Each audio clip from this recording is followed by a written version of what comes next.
नमस्कार। वीबी shorts A1 में आपका सबका मैं स्वागत करता हूँ। यहाँ पर हम जानने वाले हैं शिव और सती का विवाह कैसे संपन्न हुआ। अगर आप चैनल पर नए हैं तो चैनल को सब्सक्राइब करें, लाइक करें, शेयर करें, दोस्तों के साथ शेयर करें। ठीक है। शिव और सती का विवाह। दक्ष प्रजापति की कई पुत्रियाँ थीं। सभी पुत्रियाँ गुणवती थीं। फिर भी दक्ष के मन में संतोष नहीं था।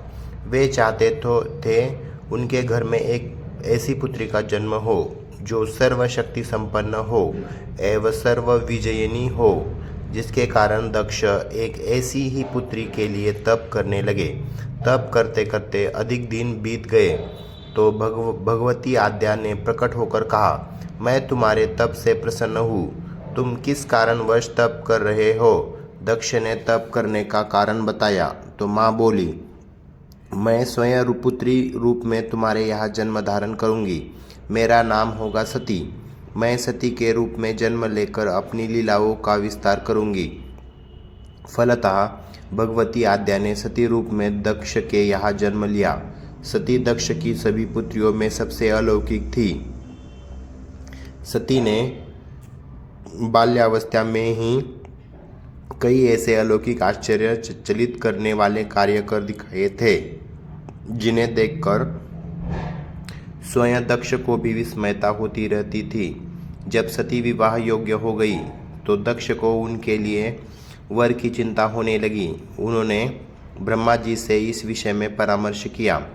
ब्रह्मा जी ने कहा, सती आद्या का अवतार है। आद्या आदि शक्ति और शिव आदि पुरुष है। अतः सती के विवाह के लिए शिव ही योग्य और उचित वर है। दक्ष ने ब्रह्मा जी की बात मानकर सती का विवाह भगवान शिव के साथ कर दिया।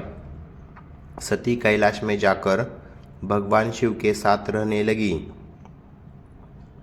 भगवान शिव के दक्ष के दामाद थे, किंतु एक ऐसी घटना घटित हो गई जिसके कारण दक्ष के हृदय में भगवान शिव के प्रति बैर और विरोध भाव पैदा हो गया।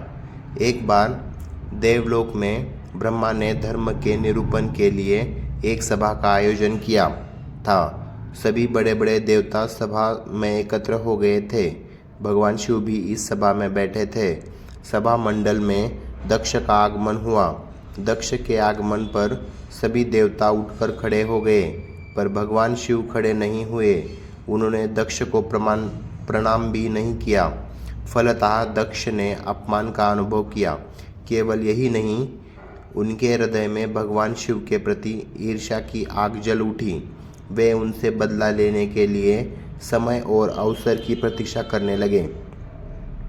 एक बार सती और शिव कैलाश पर्वत पर बैठे हुए परस्पर वार्तालाप कर रहे थे। उसी समय आकाश मार्ग से कई विमान कनखल की ओर जाते हुए दिखाई पड़े। सती ने उन विमानों को देखकर भगवान शिव से पूछा, प्रभो, ये सभी विमान किसके हैं और कहाँ जा रहे हैं? भगवान शंकर ने उत्तर दिया, आपके पिता ने बहुत बड़े यज्ञ का आयोजन किया है। समस्त देवता और देवांगनाएं इन विमानों में बैठकर उसी यज्ञ में सम्मिलित होने के लिए जा रहे हैं।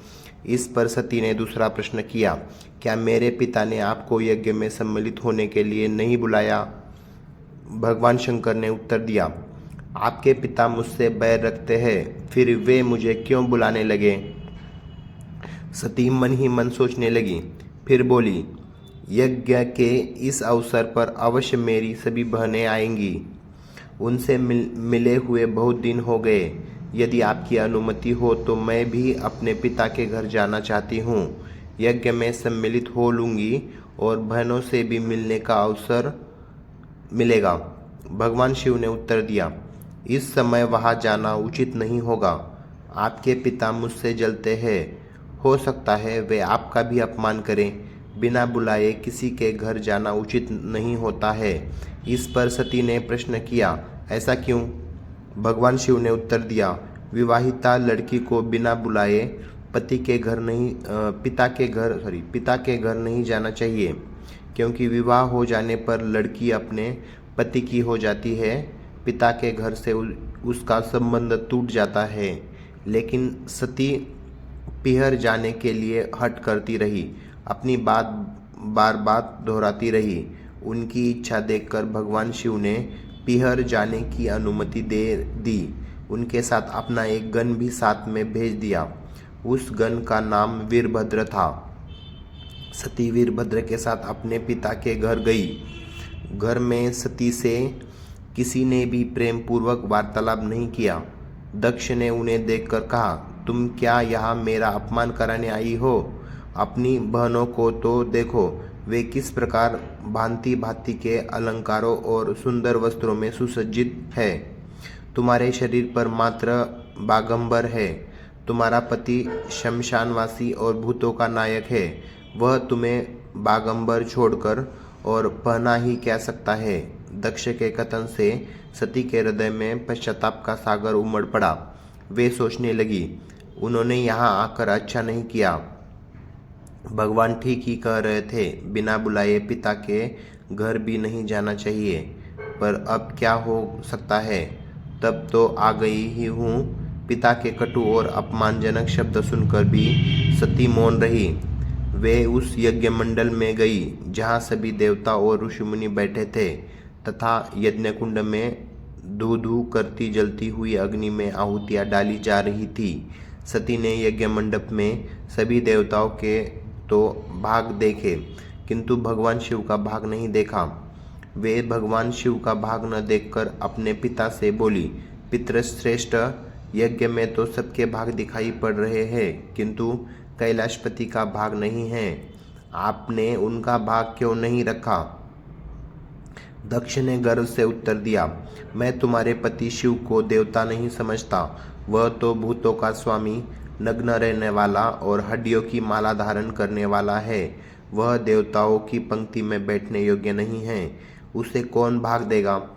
सती के नेत्र लाल हो उठे। उनकी भौहें कुटिल हो गई। उनका मुखमंडल प्रलय के सूर्य की भांति तेजोदीप्त हो उठा। उन्होंने पीड़ा से तिल मिलाते हुए कहा, ओह, मैं इन शब्दों को कैसे सुन रही हूँ। मुझे धिक्कार है। देवताओं, तुम्हें भी धिक्कार है। तुम भी उन कैलाशपति के लिए इन शब्दों को कैसे सुन रहे हो, जो मंगल के प्रतीक है और जो क्षण मात्र में संपूर्ण सृष्टि को नष्ट करने की शक्ति रखते हैं। वे मेरे स्वामी हैं। नारी के लिए उसका पति ही स्वर्ग होता है। जो नारी अपने पति के लिए अपमानजनक शब्दों को सुनती है, उसे नरक में जाना पड़ता है। पृथ्वी सुनो, आकाश सुनो और देवताओं, तुम भी सुनो। मेरे पिता ने मेरे स्वामी का अपमान किया है। मैं अब एक क्षण भी जीवित रहना नहीं चाहती। सती अपने कथन को समाप्त करती हुई यज्ञ के कुंड में कूद पड़ी। जलती हुई आहुतियों के साथ उनका शरीर भी जलने लगा। यज्ञ मंडप में खलबली पैदा हो गई। हाहाकार मच गया। देवता उठकर खड़े हो गए। वीरभद्र क्रोध से कांप उठे। वे उछल उछल कर यज्ञ का विध्वंस करने लगे। यज्ञ मंडप में भगदड़ मच गई। देवता और ऋषि मुनि भाग खड़े हुए। वीरभद्र ने देखते ही देखते दक्ष का मस्तक काट कर फेंक दिया। समाचार भगवान शिव के कानों में भी पड़ा। वे प्रचंड आंधी की भांति कनखल जा पहुँचे। सती के जले हुए शरीर को देखकर भगवान शिव ने अपने आप को भूल गए। सती के प्रेम और उनकी भक्ति ने शंकर के मन को व्याकुल कर दिया। उन शंकर से मन को व्याकुल कर दिया जिन्होंने काम पर भी विजय प्राप्त की थी और जो सारी सृष्टि को नष्ट करने की क्षमता रखते थे। वे सती के प्रेम में खो गए, बेसुध हो गए। भगवान शिव ने उन्मत्त की भांति सती के जले हुए शरीर को कंधे पर रख लिया।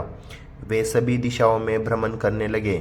शिव और सती के इस अलौकिक प्रेम को देखकर पृथ्वी रुक गई, हवा रुक गई, जल का प्रवाह ठहर गया और रुक गई देवताओं की सांसें। सृष्टि व्याकुल हो उठी। सृष्टि के प्राणी पुकारने लगे, पाही माम, पाही माम। भयानक संकट उपस्थित देखकर सृष्टि के पालक भगवान विष्णु आगे बढ़े। वे भगवान शिव की बेसुधी में अपने चक्र से सती के एक एक अंग को काट काट कर गिराने लगे। धरती पर 51 स्थानों में सती के अंग कट कट कर गिरे। जब सती के सारे अंग कट कट कर गिरे तो भगवान शिव पुनः अपने आप में आए। जब वे अपने आप में आए तो पुनः सृष्टि के सारे कार्य चलने लगे।